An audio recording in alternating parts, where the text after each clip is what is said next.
এবার আজকে একটা অ্যাডভান্স বান্ড হেয়ার স্টাইলের ফুল টিউটোরিয়াল তোমাদের সাথে শেয়ার করছি। প্রথমেই আমি 0.3 থেকে 0.2 পর্যন্ত চুল সামনে রেখে দিয়েছিলাম, আর 2 পয়েন্টে গিয়ে আমি একটা হাই পনিটেল করে নিয়েছিলাম আর পেছনে ফাইবার অ্যাড করে দিয়েছিলাম।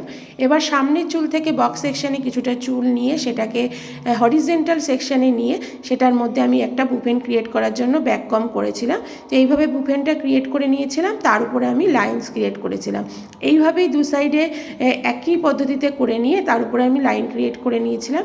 যারা চাইছো এরকম টাইপের হেয়ারস্টাইল শিখতে বা নানা রকম ছোটো ছোটো ট্রিক্স শিখতে, তারা অবশ্যই আমার নেক্সট ব্যাচ শুরু হচ্ছে জানুয়ারি মাস থেকে, বেসিক টু অ্যাডভান্স হেয়ারস্টাইলের ক্লাস, সেখানে জয়েন করতে পারো। এবার দেখো পেছনের চুল থেকে কিছুটা চুল নিয়ে সেটাকে পাতার আকারে আমি ক্রিয়েট করে নিয়েছিলাম। তো তোমাদের এই হেয়ারস্টাইলটা কেমন লাগলো অবশ্যই জানিও। ভালো লাগলে কমেন্ট, শেয়ার অ্যান্ড লাইক করো। আর আমরা এই হাই বানটার ক্রাউন এরিয়াতে আমরা একটা বো ক্রিয়েট করেছিলাম, দেখতেই পাচ্ছ। তো কেমন লাগলো জানিও, ভালো লাগলে কমেন্ট করো।